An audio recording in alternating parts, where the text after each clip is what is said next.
하나님 아버지, 한 주간의 이 하루를 구분하여서 하나님께 온전히 드리기를 원합니다. 하나님이 태초를 만드실 때, 또 우리 인간들을 만드실 때 온전히 하나님을 경외하는 그런 삶으로 우리를 만드셨습니다. 하나님을 찬송하기 위해서 우리를 지으셨습니다. 그 지으신 목적에 부합하는 삶을 우리가 살아갈 수 있기를 원합니다. 오늘 이 시간, 이 특별한 예배 시간을 통하여서 하나님 그러한 존재가 되기를 원합니다. 하나님만을 바라보고 하나님만을 집중하며 하나님께서부터 우리에게 주시는 귀한 말씀을 우리가 또 새겨 듣고 어떻게 살아가야 할지 하나님 깨닫게 되는 그런 시간 되기를 원합니다. 이 시간 우리와 함께하여 주시옵소서. 우리 주 예수님의 이름으로 기도드립니다. 아멘. 우리 사도신경으로 우리 신앙을 함께 고백하겠습니다. 전능하사 천지를 만드신 하나님 아버지를 내가 믿사오며 그 외아들 우리 주 예수 그리스도를 믿사오니 이는 성령으로 잉태하사 동정녀 마리아에게 나시고 본디오 빌라도에게 고난을 받으사 십자가에 못 박혀 죽으시고 장사한 지 사흘 만에 죽은 자 가운데서 다시 살아나시며 하늘에 오르사 전능하신 하나님 우편에 앉아 계시다가 죄리로서 산자와 죽은 자를 심판하러 오시리라. 성령을 믿사오며 거룩한 공예와 성도가 서로 교통하는 것과 죄를 사여 주시는 것과 몸이 다시 사는 것과 영원히 사는 것을 믿사옵나이다. 아멘. 이 시간에는 우리를 대표해서 우리 이미경 집사님께서 기도 인도해 주시겠습니다.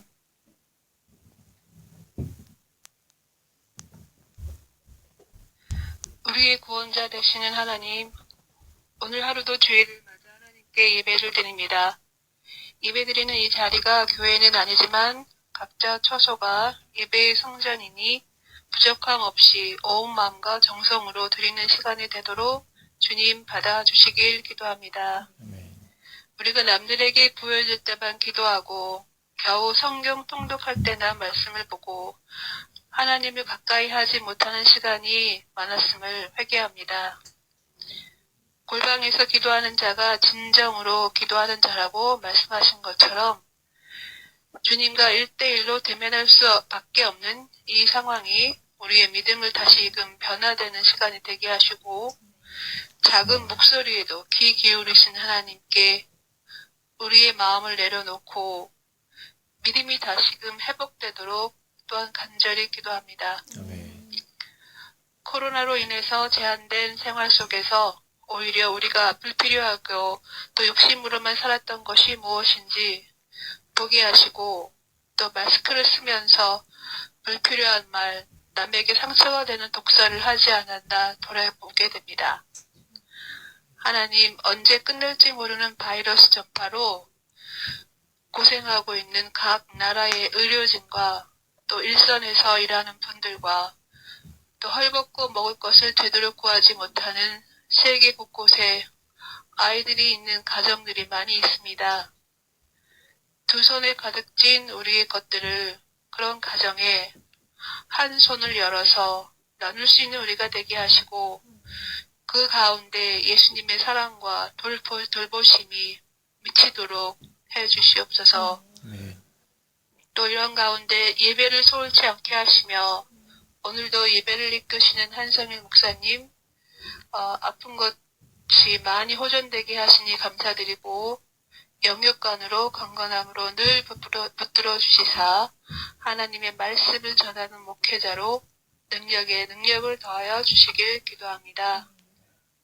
함께 동역하시는 사모님에게도 위로함과 성령님의 도우심으로 영으로나 육으로나 강건함을 주시고 자녀들에게도 지혜와 건강을 주님 늘 따르게 하게 해주시고 복을 차고 넘치게 부어주시길 기도합니다. 우리 민트교회 성도들도 공부를 할 때나 일을 할 때나 늘 주님 의지함으로 하나님의 자녀로 살고 주님만이 내 살 길이요 고백하며 살기를 작정하게 하시고 주님 하나님의 복을 영으로 육으로 마음가지로 부어주시길 기도합니다. 학업 때문에 또는 여러 가지 상황으로 한국에 영국에 따로 떨어져 지내는 가족이 있습니다.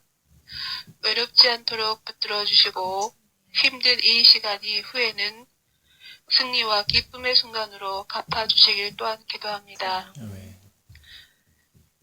함께 이 시간 동시간에 드리는 영국 민트교회 예배에 이끄시는 스티브 목사님을 비롯한 직분자들과 모든 성도들도 하나님의 은혜가 가정가정마다 깃들게 축복합니다. 이 시간의 예배의 주인은 온전히 하나님이심을 다시금 고백하며 모든 기도 예수님의 이름으로 기도드립니다. 아멘.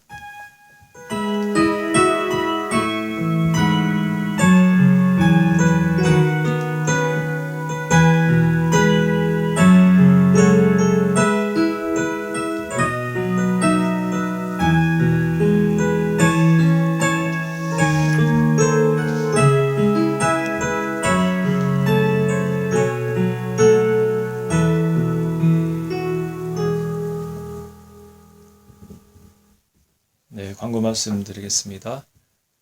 특별한 광고 내용은 없고요.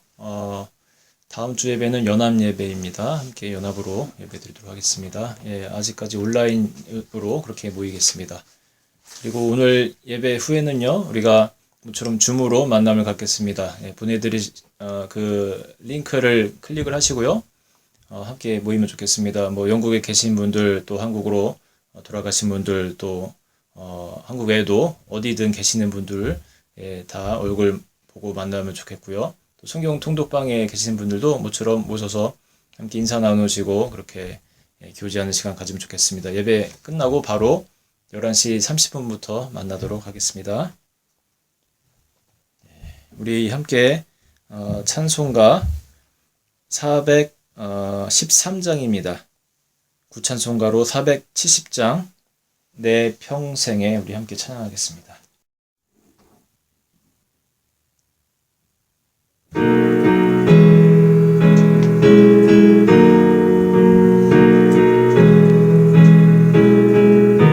내 평생에 가는 길 순탄하여 늘 잔잔한 강 같은지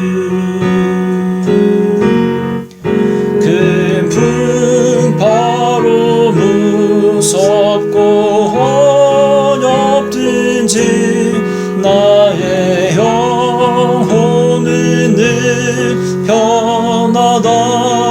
2절 저 마귀는 우리를 삼키려고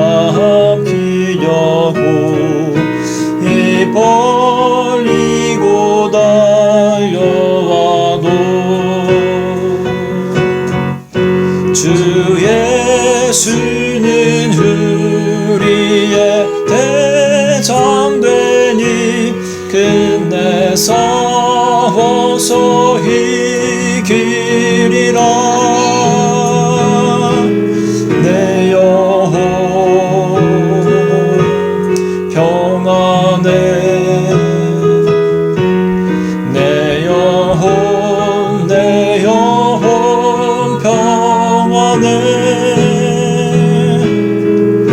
내 지은 죄 주홍빛 같더라도 주 예수께 다 아뢰며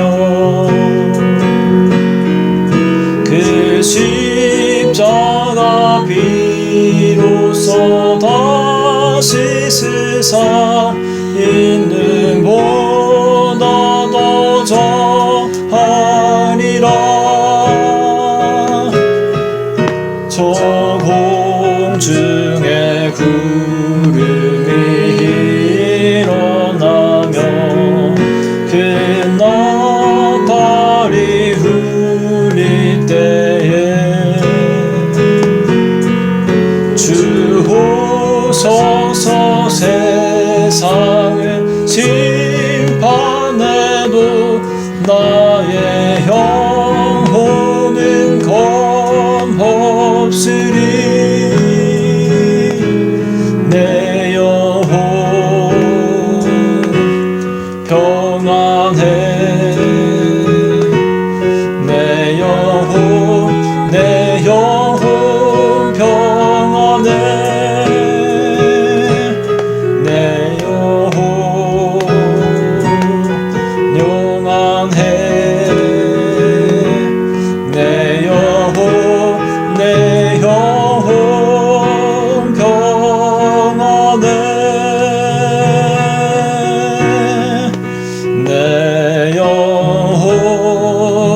내 영혼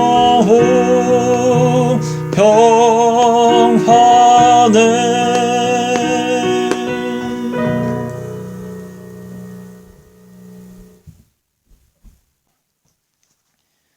오늘 함께 우리에게 주신 말씀 찾아보겠습니다. 누가복음 10장 25절로 37절까지 말씀입니다.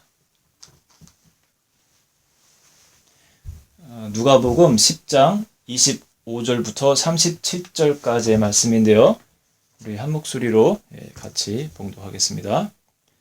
어떤 율법사가 일어나 예수를 시험하여 가로되 선생님, 내가 무엇을 하여야 영생을 얻으리이까? 예수께서 이르시되 율법에 무엇이라 기록되었으며 내가 어떻게 읽느냐? 대답하여 가로되 내 마음을 다하며 목숨을 다하며 힘을 다하며 뜻을 다하여 주 너의 하나님을 사랑하고 또한 내 이웃을 내 몸과 같이 사랑하라 하였나이다. 예수께서 이르시되 내 대답이 옳도다. 이를 행하라. 그러면 살리라 하시니 이 사람이 자기를 옳게 보이려고 예수께 여짜오되 그러면 내 이웃이 누구오니이까? 예수께서 대답하여 가라사대 어떤 사람이 예루살렘에서 여리고로 내려가다가 강도를 만나매 강도들이 그 옷을 벗기고 때려 거반 죽은 것을 버리고 갔더라. 마침 한 제사장이 그 길로 내려가다가 그를 보고 피하여 지나가고 또 이와 같이 한 레위인도 그곳에 이르러 그를 보고 피하여 지나가되 어떤 사마리아인은 여행하는 중 거기 이르러 그를 보고 불쌍히 여겨 가까이 가서 기름과 포도주를 그 상처에 붓고 싸매고 자기 짐승에 태워 주막으로 데리고 가서 돌봐주고 이튿날에 데나리온 둘을 내어 주막 주인에게 주며 가로되 이 사람을 돌봐주라. 부비가 더 들면 내가 돌아올 때에 갚으리라 하였으니 내 의견에는 이 세 사람 중에 누가 강도 만난 자의 이웃이 되겠느냐? 가로되 자비를 베푼 자니이다. 예수께서 이르시되 가서 너도 이와 같이 하라 하시니라. 아멘. 네, 오늘 우리가 함께 본 말씀은요. 기독교인뿐만 아니라 일반인들까지도 대부분 잘 아는 그런 이야기입니다.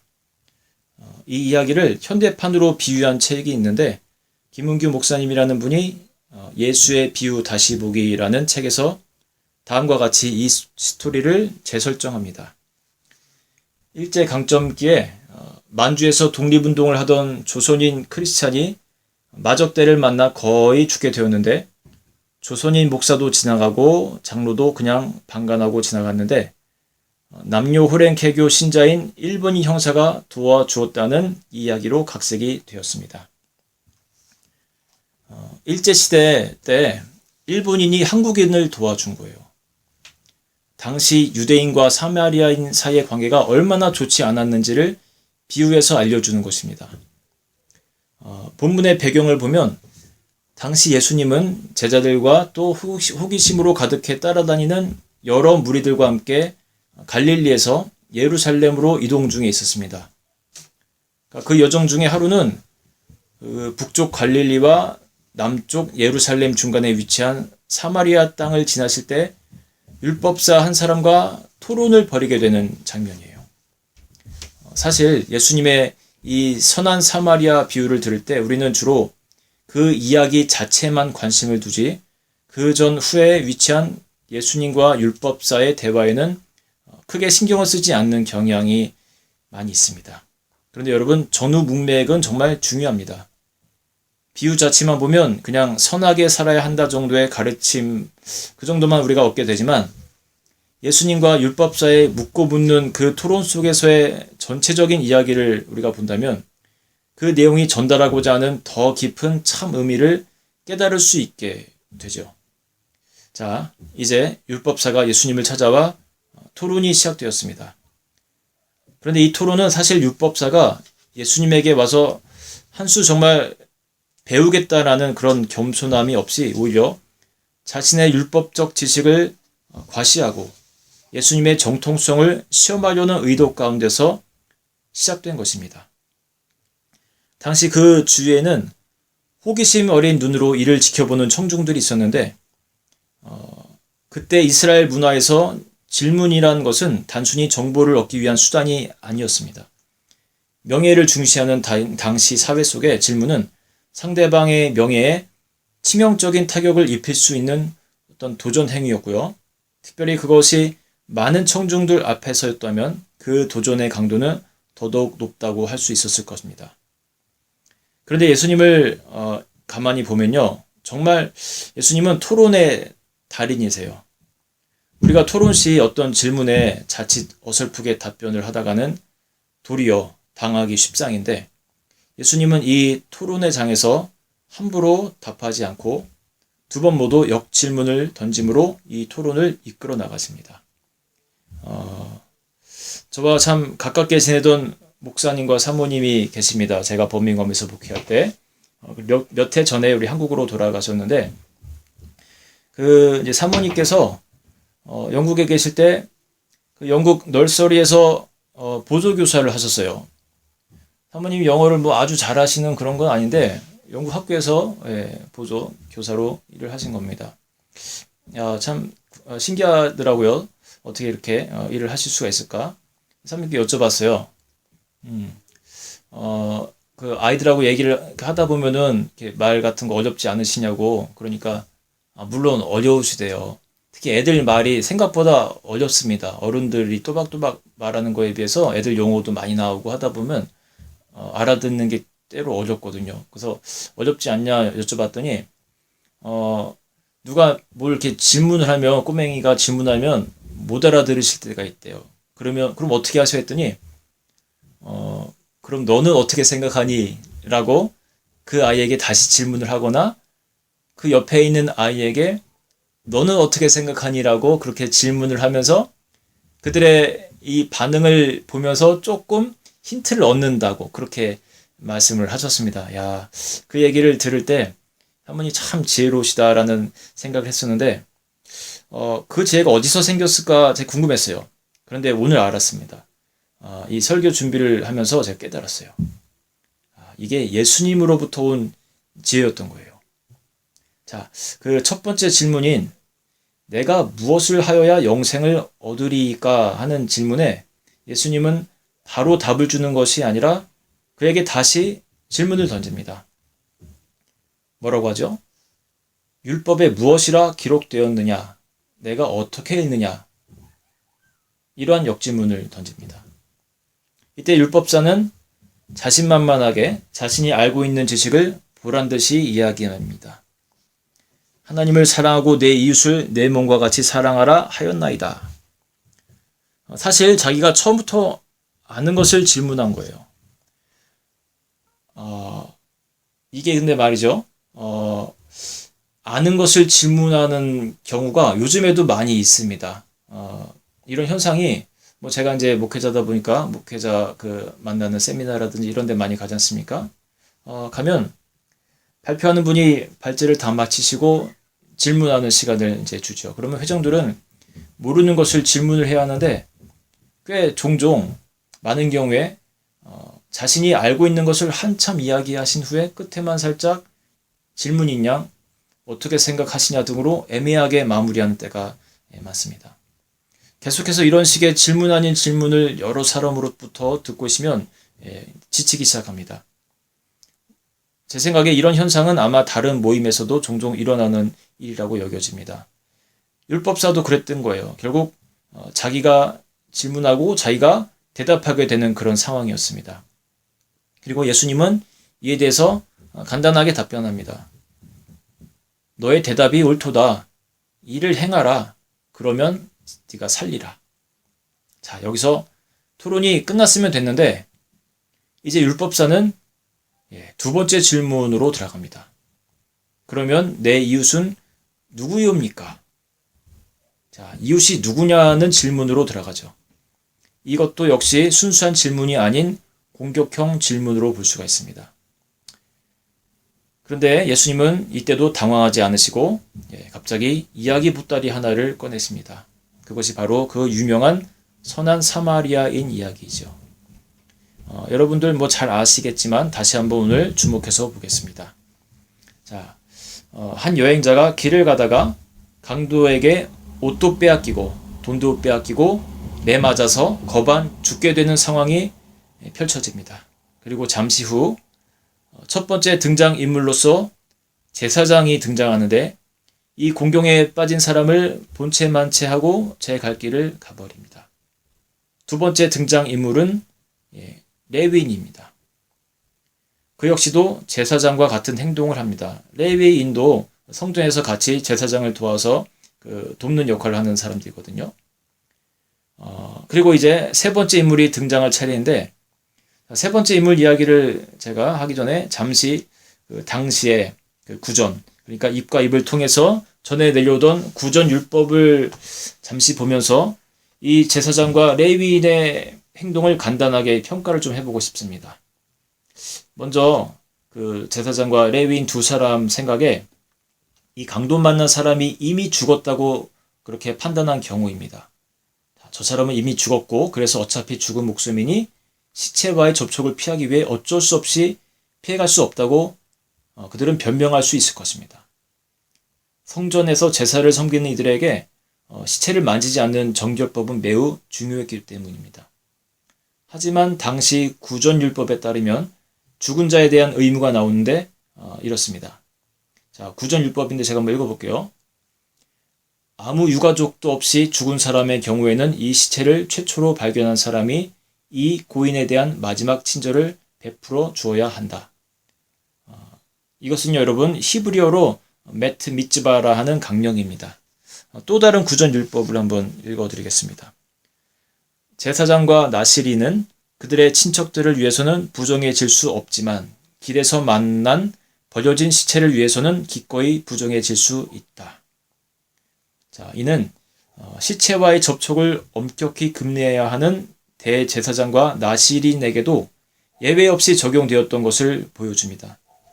그러니 그래, 저 사람은 이미 죽은 시체야, 그냥 갈 수밖에 없지라고 그들이 판단하는 어떤 그런 핑계는요 가능하지 않은 그런 거였던 겁니다. 그렇다면 죽지 않았음을 보고도 알고도 그들이 도망쳐 왔다면 그러면 그들의 행동을 어떻게 판단해야 할까요? 죽지 않았다고 판단했을 때 30절에 보면 강도 만난 사람의 상태를 거반 죽었다고 그렇게 표현합니다. 영어로는 half dead라고 표현이 됩니다. 이것은 히브리어로 고세스라고도 하는데요. 현대적 의미와 비슷한 표현을 굳이 찾아본다면 뇌사 상태 환자 또는 호스피스의 간호를 받고 있는 임종을 앞둔 환자쯤으로 우리가 번역할 수 있습니다. 당시의 의료 수준에서는 이 고세스 상태의 환자는요, 대부분 머지않은 시간에 죽었다고 합니다. 이런 당시 의료 현실을 감안해 볼 때, 그래, 어차피 너무 늦었지라고 판단하며 자리를 피했던 것은 아니었을까라고 생각해 볼 수도 있지만, 구전율법은 또한 이 고세스 환자에 대한 의무를 이렇게 규명하고 있습니다. 제가 한번 읽어보겠습니다. 고세스, 즉 죽어가는 사람은 모든 면에서 살아있는 사람처럼 다루어야 하고 그의 생명을 살리기 위해 모든 수단이 강구되어야 한다. 이것도 구전율법입니다. 자, 이러한 것을 기준으로 본다면 어떤 상황이건 간에 제사장과 레위인의 행동은 바람직하지 못했던 것이었습니다. 그 여행객이 죽었다면 구전율법의 그 의무에 따라서 장례를 치러 주어야 했고요. 죽지 않았다면 고세스 의무에 따라서 생명을 살리기 위해 할 수 있는 최선의 응급처치를 해야 했던 겁니다. 그런데 그들은 그냥 지나쳐 가고 말았죠. 자, 이제 드디어 세 번째 인물이 등장합니다. 예수님의 이야기 속에서 제사장과 레위인의 실패 이야기를 들은 청중들은 다음 등장인물은 과연 누구일까 굉장히 궁금했을 겁니다. 제사장도 레위인도 명예롭지 못하게 쓰러진 자를 버려두고 갔는데 만일 평민이 강도 만난 자를 보살펴 주게 된다면 그야말로 예수님의 이야기를 통해서 이 군중들은 카타르시스를 경험하게 될 것이었습니다. 그러니 이 군중들은 일반적인 유대 평민이 등장하기를 바랬을 것입니다. 그러면 그 질문을 던진 율법사 입장에서는 세 번째 인물로 어떤 사람이 등장하기를 내심 기대했을까요? 당시 유대 사회에서는요, 서로 경쟁하던 아주 강한 두 파가 있었는데 사두개파와 바리새파입니다. 좀 전에 실패했던 그 제사장과 레위인은 사두개파에 속하는 사람들이고 이 질문을 던진 율법사는 바리새파였습니다. 예수님의 이야기 속에서 사두개파 인물들의 실패를 들으면서 율법사는 이렇게 생각했을 거예요. 그럼 그렇지. 그러면서 생각하기를 이제 바리새파인이 등장해서 멋지게 강도 만난 자를 구해줄 것을 그렇게 기대했을 겁니다. 왜냐하면 자신과 같은 바리새파 사람들은 구전 율법도 매우 중요시했기 때문에 분명히 쓰러진 자를 보고 그냥 지나칠 리가 없을 것이다 라고 생각했을 것이기 때문입니다. 그렇게 이야기가 진행이 된다면 예수님은요, 그 시대의 한쪽 강한 세력이었던 바리새파의 지지를 받는 것은 물론이고 사두개인들보다도 그래도 바리새인들을 더욱 지지하던 대부분의 시민들의 호의까지 기대할 수 있었을 것입니다. 하지만 예수님은요, 대중의 인기에 연연하는 대중 정치가는 아니었습니다. 세 번째 등장인물은 일반적인 유대 평민도 바리새파인도 아니었습니다. 자, 누가 등장합니까? 모든 이들의 기대와 달리 전혀 엉뚱한 인물이 등장을 하는데 그것이 바로 사마리아인입니다. 사마리아 지역은 당시 강대국의 오랜 인구 혼합 정책으로 인해서 이스라엘 민족과 타 민족들이 섞여 살게 된 곳입니다. 말하자면 유대인의 정통성이 사라진 곳이었기 때문에 바리새파, 사두개파 또 일반 시민들 할 것 없이 모두가 경멸하는 지역이었던 겁니다. 자, 아무튼 이 세 번째 등장인물로 전혀 예상치 않았던 사마리아인이 등장하자 율법사를 비롯한 다수의 청중들은 떨떠름한 마음이 가득을 했지만 어쨌든 예상치 않은 예수님의 이야기 속으로 더욱 강력히 빠져들게 되었을 것이고 저마다 이러한 마음을 가졌을 겁니다. 자, 과연 사마리아에서 무슨 선한 것이 나오겠는가? 저들은 더하면 더했지. 어떤 스토리가 나올지 한번 지켜보자. 이런 생각을 가졌을 겁니다. 그런데 예수님의 이야기는요, 이 청중들의 반응과 정반대로 이어집니다. 성경에 나와 있는 것처럼 오직 그만이 죽어가는 이 사람을 돌보아 주게 되죠. 이 이야기에 등장하는 사마리아인은 아마도 여리고 길을 자주 오가던 어떤 장사꾼이었을 겁니다. 보따리에 포도주와 올리브 기름 같은 것들을 갖고 다니던 그런 장사꾼이었을 것이고요. 여관 주인도 그를 잘 알고 있었고 나중에 돌아와 밀린 치료비를 갚겠다고 한 약속도 신뢰했던 것을 보면 더욱 그렇게 생각됩니다. 당시에는 그 사람의 신원을 확인할 때 보통 옷과 말과 악센트로 구분을 하였는데 이 강도 만난 자가 이미 옷이 발가벗겨진 채 또 의식마저 없던 터라 사마리아인 입장에서는 그 사람의 신원을 확인할 길이 없었을 겁니다. 하지만 단 한 가지 분명한 것은 이 길이 예루살렘으로 향하는 유대 지방의 핵심 도로상에서 벌어졌기 때문에 이 사람은 사마리아인보다는 유대인일 가능성이 훨씬 높을 것이라는 것은 충분히 예상했을 겁니다. 사마리아인은요, 강도 만난 유대인을 보고 재수없는 유대인 너 그거 참 잘됐다라고 하며 뒤도 안 돌아보고 가던 길을 갈 수도 있었겠지만 오히려 그는 그를 보며 불쌍히 여겼다고 그렇게 이야기합니다. 그리고 그가 느낀 이 동정심은요, 값싼 동정심이 아니었습니다. 사마리아인은 정확하게 강도가 여행객에게 했던 행동을 반대로 모두 합니다. 강도는 옷을 벗겼지만 사마리아인은 자신의 옷을 찢어서 붕대 삼아 상처를 싸매었습니다. 강도는 때렸지만요, 사마리아인은 맞은 상처에 기름과 포도주를 부어주었죠. 강도는 길거리에 버렸지만 사마리아인은 그를 여관으로 데리고 갑니다. 강도는 그의 소유를 훔치고 떠났지만 사마리아인은 여관비와 치료비까지 지불합니다. 자, 사마리아인이 취한 행동을 한마디로 말한다면요, 치유와 회복이에요. 전인격적인 치유와 회복이에요. 34절을 보면 사마리아인이 가까이 가서 기름과 포도주를 그 상처에 붓고 싸매는 장면이 나오죠. 이는 우리의 상처를 싸매고 치유해 주시는 여호와 하나님을 떠올리게도 합니다. 에레미야서 30장에 보면요, 이런 말씀이 있습니다. 여호와의 말씀이니라 그들이 쫓겨난 자라 하매 시온을 찾는 자가 없은즉 내가 너의 상처로부터 새살이 돋아나게 하여 너를 고쳐주리라. 호세아서 6장 1절 오라 우리가 여호와께로 돌아가자. 여호와께서 우리를 찢으셨으나 도로 낫게 하실 것이요 우리를 치셨으나 싸매어 주실 것임이라. 사마리아인이 치료를 위해서 사용한 이 올리브 기름과 포도주는 성서시대의 아주 대표적인 응급치료약이었습니다. 올리브유는요, 상처를 부드럽게 해주고 그 포도주는 상처를 소독하고 살균하는 역할을 했죠. 그런데 재미있는 사실이 하나 있는데 이 올리브유와 포도주가 대표적인 응급치료약이자 동시에 성전 제사에 쓰여지던 대표적 제물이라는 것입니다. 올리브유는요, 매일 아침과 저녁에 번제단에서 드려진 상번제에 올려졌고요. 이 포도주는 초막절 때 물과 함께 번제단 위에서 부어지는 관제 예식에 사용되던 것입니다. 성전에서 온갖 제사를 인도하는 제사장과 레위인들은 번제단에서 올리브 기름과 포도주를 부을 줄은 알았지만 삶의 현장에서는 이것을 어떻게 부여야 할 줄을 몰랐던 겁니다.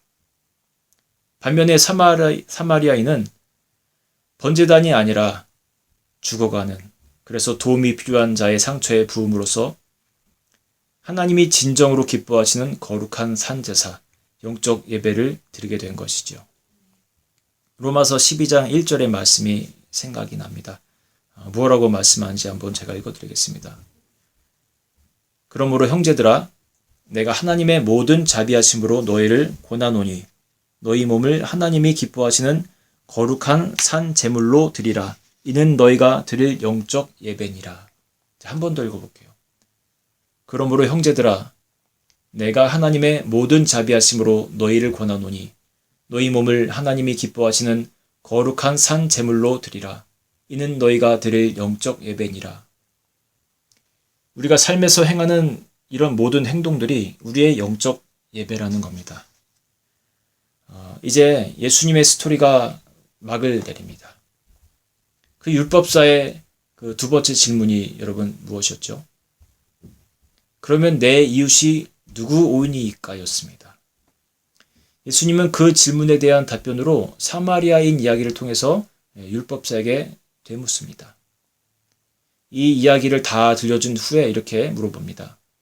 내 의견에는 이 세 사람 중에 누가 강도 만난 자의 이웃이 되겠느냐? 지금까지 이야기를 지켜보던 청중들의 눈은 이제 율법사의 입을 향했을 겁니다. 과연 그가 어떤 말을 할지 매우 궁금했을 거예요. 한편 율법사는 정말 난처한 입장으로 어떻게 이 상황을 모면해야 할지 아주 막막했을 겁니다.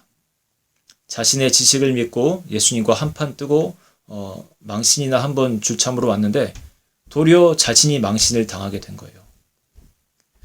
유대인들이 원수로 여기는 사마리아인을 차마 자신의 입으로 이웃이라 말할 수는 없고 모른다 할 수도 없고 그래서 할 수 없이 돌려서 답한 것이 바로 이것입니다. 자비를 베푼 자니이다. 실제로 그 1세기 당시에는요, 이웃에 대한 개념이 종교 지도자들 사이에서 다뤄지던 핵심 주제 중 하나였습니다. 영생을 선물로 받기 위해서 내가 내 몸처럼 사랑해야 할 이웃의 한계를 어디까지로 정할 것인가? 그것이 토론 주제였던 거예요. 이러한 배경에서 율법사에 이런 질문이 나왔던 겁니다. 그런데 여기서 누가 이웃이냐라는 개념에 대해서 예수님은 예수님 하신 말을 우리가 자세히 보면요. 이웃 개념에 대한 역발상적인 면모가 드러납니다. 나의 이웃을 묻는 율법사의 질문에 예수님은요. 나의 이웃이 아닌 강도 만난 자의 이웃에 대해서 거론을 하십니다. 그러니까 내가 아니에요. 강도 만난 자의 이웃. 예수님의 질문이 그랬잖아요. 내 의견에는 이 세 사람 중에 누가 강도 만난 자의 이웃이 되겠느냐. 율법사를 비롯한 당시 종교 지도자들이 이웃을 주제로 한 토론은요. 한결같이 나 중심의 이웃 개념으로 내가 주체가 되고 이웃은 객체가 되었습니다. 하지만 예수님의 그 이야기와 질문에서는요. 그 개념이 조금 바뀌게 됩니다. 강도 만난 사람에게 과연 이웃은 누구냐? 이 질문은요. 바로 내가 이웃을 고르는 것이 아닙니다. 내가 필요한 자에게 다가갈 때 그가 나를 이웃으로 여겨준다는 역발상적인 사고죠. 내가 이웃을 고르는 것이 아니라 내가 필요한 사람에게 다가갈 때 그가 나를 이웃으로 여겨준다는 것. 그러니까 즉 누구를 나의 이웃의 성까지 포함할 것인가에서 내가 이웃이 되기 위해 어떻게 해야 하는가라는 어떤 이웃에 대한 그 발상을 바꾼 것입니다.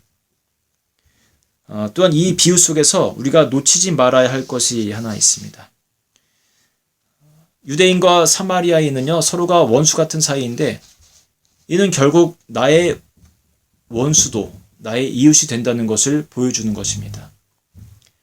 결국 율법사의 최초 질문인 영생을 얻는 길은요 우리가 하나님을 사랑하고 나의 이웃을 사랑하는 것인데 이 이야기를 통해서 볼 때 우리는 하나님을 사랑하고 원수까지도 사랑할 수 있는 마음을 품는 것, 그것이 영생을 얻는 길임을 우리는 발견하게 됩니다.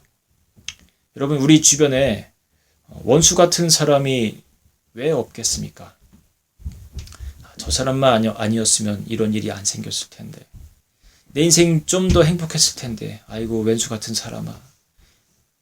여러분, 이런 경우가 없는 사람이 어디 있겠습니까? 한두 달 전 나에게 상처를 입힌 원수 같은 자를 아직도 용서하지 못하고 있을 때가 있잖아요. 심지어 몇 년 전 나에게 손하게 했던 것조차 잊지 못하고 마음에 담아두고 있기도 하지 않습니까? 그러나 예수님은 이 비유를 들면서 우리도 사마리아인처럼 유대인의 이웃이 되어 진실한 사랑을 나누기를 원하신다는 겁니다. 그것이 진정한 신앙인의 모습이고 영생 얻는 자의 삶이라는 교훈을 주시는 거예요. 예수께서는 율법사의 그 대답, 자비를 베푼 자니이다라는 그 말이 끝나기 무섭게 매우 단호하면서도 위험한 그 목소리로 마지막 말을 남깁니다. 너도 이와 같이 하라. 너도 이와 같이 하라. 너에게 어느 사람까지 이웃이냐를 놓고 고민하지 말고 네가 먼저 가서 그들의 이웃이 되어주라는 겁니다. 그리고 심지어 원수까지도 이웃이 되어주고 사랑하라는 겁니다. 하나님을 사랑하고 또 이렇게 원수까지도 사랑할 수 있는 것이 여러분 하나님의 자녀로서 우리가 영생을 얻는 길이라는 것을 가르쳐 주신 사건입니다. 가장 핵심적인 그런 가르침인데 우리가 종종 잊고 살아갑니다. 율법사가 정말 그 후의 삶에서는 예수님의 말씀처럼 그렇게 살았는지는 우리가 알 수 없습니다. 2000년 전의 사람들이 그렇게 예수님의 말씀을 듣고 원수까지도 사랑하며 자비를 베푸는 것을 실천하며 살았는지 우리는 알 수 없습니다. 그러나 확실히 알 수 있는 것이 한 가지 있어요. 그것은 바로 나 자신에 대한 것입니다. 나는 나의 모습을 압니다. 여러분은 어떻게 살아가고 있습니까? 저에게도 하는 질문이기도 합니다. 우리는 하나님의 나라에 가는 그 영생 얻는 그 길, 우리는 그렇게 살아가고 있나요? 예수님은 이 땅에 거하시며 사람들을 가르치실 때 그분이 하시던 것은 싸구려 천국행 티켓을 판매하신 것이 아니었습니다. 그보다는 오히려 현세에서 살아가는 제자도에 더욱 초점이 맞추어져 있었습니다. 우리는 예수님의 제자로 지금 살아가고 있는 거예요. 그냥 믿으면 천국까지 이게 아니고요. 예수님이 걸어가신 그 길을 함께 걸어가는, 그 뒤를 걸어가는, 그분의 말씀을 하나하나 지키며 살아가는 제자로 살아가는 그런 사람들입니다. 여러분과 제 자신에게 질문하고 싶습니다. 혹시 메마른 종교인, 습관적인 종교인으로 살아가고 있지는 않습니까? 삶에 참된 예배자가 아닌 예배자인 척하며 우리가 살아가고 있지는 않습니까? 내 안에 종교적 모양은 있는데 그리스도의 말씀과 사랑의 향기와 능력이 없이 그렇게 살아가고 있지는 않습니까? 겉모습은 제사장이고 레위인인데 아무도 보지 않을 때는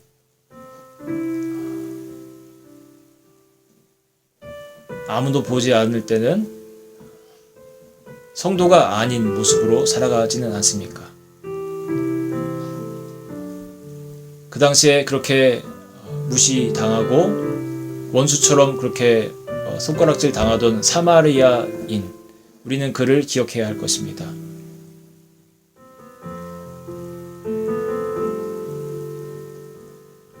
자신이 갖고 있는 포도주와 또 올리브 기름을 부어서 그 상처를 치료해주고 끝까지 책임지려 했던 그런 모습, 예수님의 모습입니다.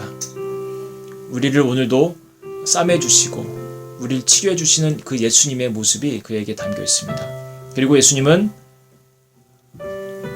그 율법사에게 마지막 말씀하셨던 것처럼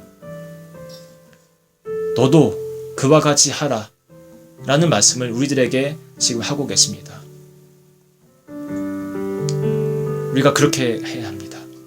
예수님의 가르침이잖아요. 그와 같이 하라. 너도 그와 같이 하라. 그 말씀을 우리가 여러분 기억하면 좋겠습니다. 예수님은 오늘도요, 제자를 원하세요. 우리가 그냥 힘없는 그냥 그리스도인으로 그냥 대충 살다가 천국 가는 그런 사람이 아니라 정말 철저한 제자로서의 삶을 사는 그런 사람들로 우리가 살기를 바랐습니다. 여러분, 이 사마리아 이 이야기를 통해서요, 우리가 정말 예수님의 모습을 닮는 그런 제자로서의 삶을 살아갈 수 있으면 좋겠습니다. 그리고 누가 내 이웃이냐의 한계를 정하기 이전에 내가 먼저 필요로 하는 자에게 다가설 수 있는, 내가 이웃이 되어주는 그런 역발상의 모습을 할 수 있는 자가 되면 좋겠습니다. 오늘날 우리 크리스찬의 손길을 필요로 하는 자들이 많습니다. 가까이 있는 자들로부터 또 멀리 있는 자들까지도 우리가 정말 예수님의 그 마음으로, 그 손으로 다가설 수 있는 그런 삶이 되면 좋겠습니다. 자, 우리 이 시간 함께 찬양하면서 우리 그러한 힘을 달라고 같이 기도하도록 할게요. 우리 이 시간 드릴 찬양은요, 교회라는 찬양인데, 가사 안에는 그 교회가 나오지만 보이는 성전만이 교회가 아니잖아요. 네, 각 사람이, 하나님의 성령을 갖고 있는 각 사람이 교회이기도 합니다. 이 찬양을 함께 부르시면서 정말 이 가사에 나오는 것처럼 그런 교회, 그런 성도가 되면 좋겠습니다라는 그런 마음을 담아서 우리 함께 찬양하면 좋겠습니다. 우리 교회 같이 찬양하도록 할게요.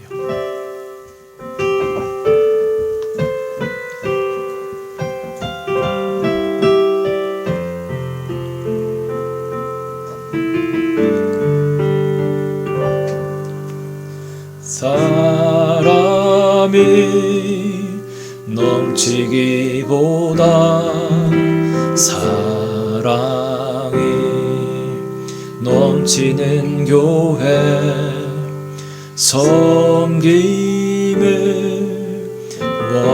주목하기보다 섬김의 기쁨 알아가는 교회. 세상이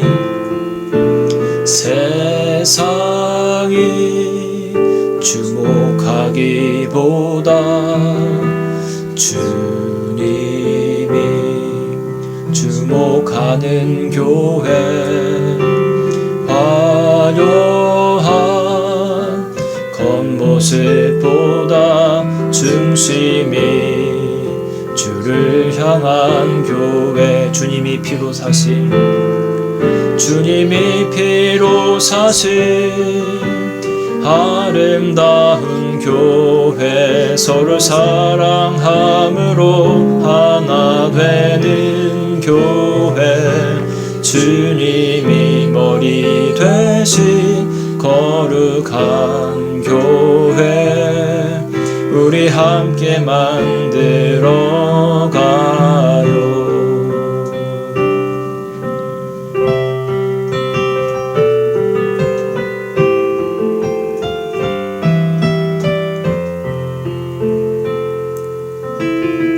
내 작은 생각보다도 내 작은 생각보다도 하나 됨에 소중함하는 교회.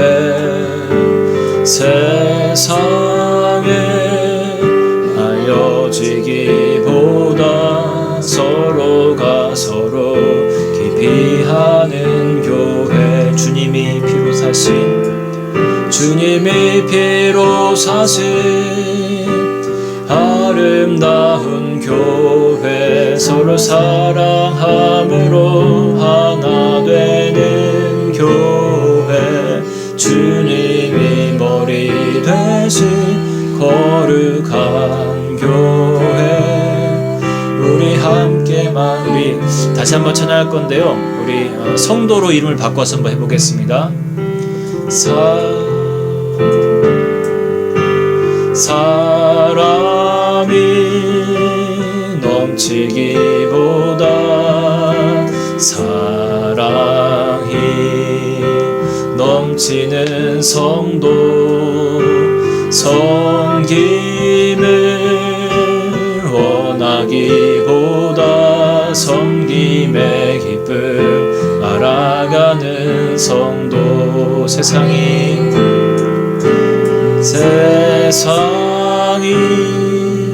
주목하기보다 주님이 주목하는 성도. 화려한 겉모습보다 중심이 주를 향한 성도. 주님이 피로 사신 아름다운 성도. 서로 사랑함으로 하나 되는 성도. 주님이 머리 되신 거룩한 성도. 우리 함께 만들어 가요. 내 작은 생각보다도 내 작은 생각보다도 하나 됨에 소중함하는 성도. 세상에 알려지기보다 서로가 서로 깊이 하는 성도. 주님이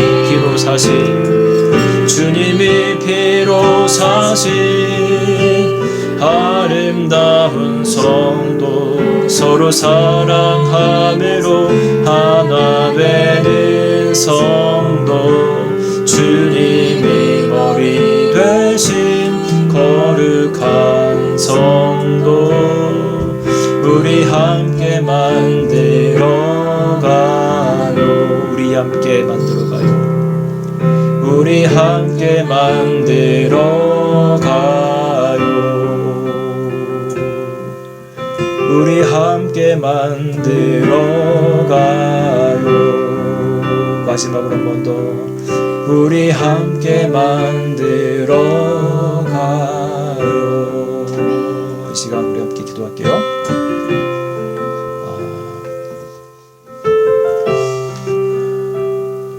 우리는요 예수님의 그 형상대로 그렇게 창조함을 받은 구원받은 하나님의 자녀이고 성도입니다.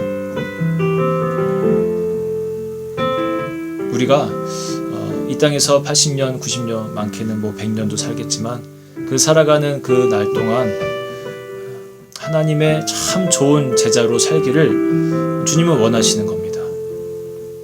너무 사실 쉽지 않습니다. 순간순간 그리스도의 마음을 품고 정말 주님이 원하시는 그런 모습으로 살아가기가 정말 쉽지가 않습니다. 특별히 원수까지도 사랑한다는 것은요, 어떻게 보면 크리스찬으로서 거의 최고의 단계에 올라있는 그런 모습일 수도 있습니다. 그러나 주님은 그것을 우리에게 원하시는 거예요. 그것이 영생을 얻는 길이라고 말씀하십니다.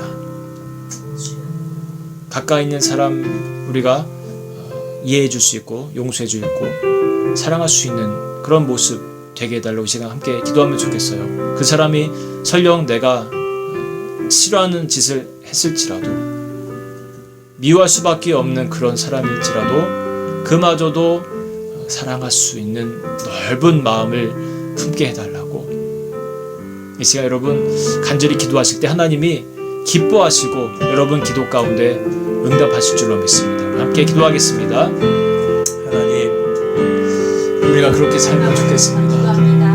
하나님 제자로 살기를 원합니다. 하나님 그렇게 주님이 원하시는 모습으로 하나님 우리가 살아갈 수 있으면 정말 좋겠습니다. 주님 제자도의 길을 걷기를 원합니다. 하나님 저희들에게 힘을 주십시오. 주님의 제자로 살아갈 수 있는 힘을 저희들에게 허락하여 주옵소서. 주님 그렇게 살아갈 수 있기를 원합니다. 오 하나님 이 선한 사마리아 인의 이야기를 통해서 우리들에게 들려주고자 하시는 그런 메시지가 분명히 있었습니다.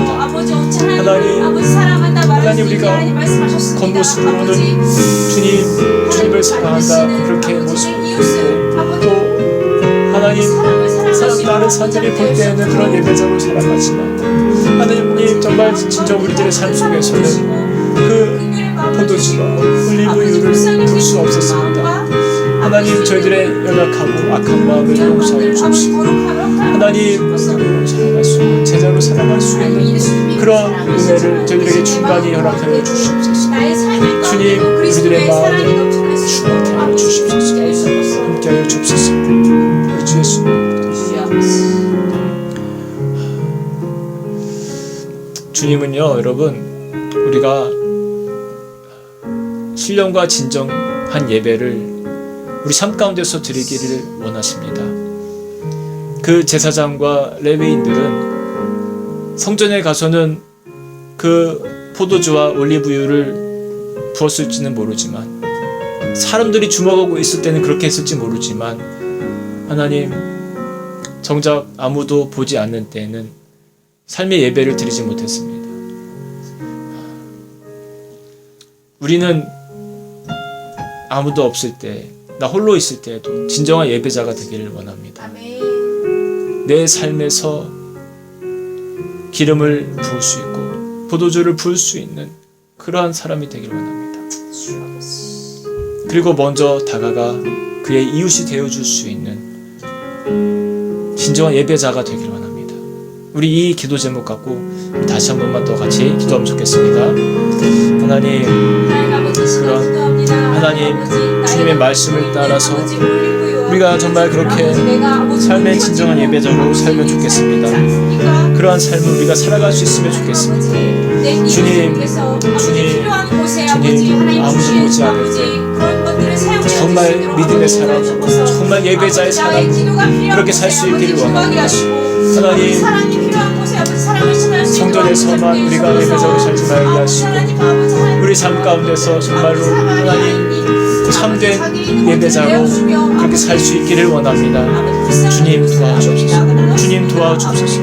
그러한 우리 성도들 다 되어지고 이 땅의 모든 하나님의 성도들도 그러한 정신을 하나님 잃지 않고 주님 제자로서의 삶을 살아가는 역사들이 생기게 도와주시옵소서. 본연이 함께 하심을 감사드립니다. 우리가 오늘도 그러한 성도로 살아갈 수 있도록 큰 은혜를 베풀어 주시옵소서. 오늘도 우리와 함께 하시고 예배를 받아주신 주님께 감사를 드립니다. 영광을 돌려드립니다. 예배 후에도 계속해서 예배적으로 살아갈 수 있도록 주님 우리를 붙잡아 주시옵소서. 감사를 드리고 주 예수님의 이름으로 기도드립니다. 네, 감사합니다. 먼저 오늘 우리가 드린 예물 위해서 함께 기도하겠습니다. 하나님, 우리에게 살아갈 수 있는 귀한 재물을 주셨고 또 직장도 주셨고 우리가 거주할 수 있는 또 안락한 집도 주셨습니다. 하나님, 모든 것이 하나님께로부터 왔는데 하나님 우리가 주님께 드리는 것에 인색하지 않도록 도와주시고 또 특별히 이 드려지는 모든 이 예물들로 말미암아서 이 세상에 많이 있는 강도 많은 그 사람들에게 아름답게 쓰여질 수 있도록 이 예물을 하나님 축복하여 주시옵소서. 선한 그 사마리아인이 아낌없이 그가 갖고 있던 것들을 베풀어 주었던 것처럼 우리도 하나님의 제자로서 연약한 자들 그들을 위해서 우리가 갖고 있는 것에 일부를 떼어줄 수 있는 그러한 넉넉한 성도 하나님의 제자가 될 수 있도록 도와주시옵소서. 오늘 이 예배를 통해서 하나님 영광 받아 주신 줄로 저희가 믿습니다. 주님, 저희가 이 예배가 끝난 이후에도 계속해서 삶의 예배를 드리는 자로 살아가기를 원합니다. 삶의 제자로 살아가기를 원합니다. 하나님 신령과 진정의 예배를 계속해서 드리는 자가 되기를 원합니다. 주님, 저희들의 그 각오 가운데 하나님 기뻐하여 주옵시고 저희들의 그 원하는 그 기도 소리마다 하나님 들어주셔서 우리들의 모습이 하루하루 더 주님과 가까워질 수 있는 그런 은혜를 저희가 맛볼 수 있도록 하나님 우리를 축복하여 주시옵소서. 이제는 우리 주 예수 그리스도의 커다란 은혜와 하나님 아버지의 무한하신 사랑하심과 성령님의 날마다 순간순간마다 함께 하시는 그 동행하심의 은혜가 함께 예배드리며 믿음으로 살기를 간절히 바라는 우리 사랑하는 모든 성도들 머리 위에 이제로부터 영원토록 함께 계시기를 축원나옵나이다.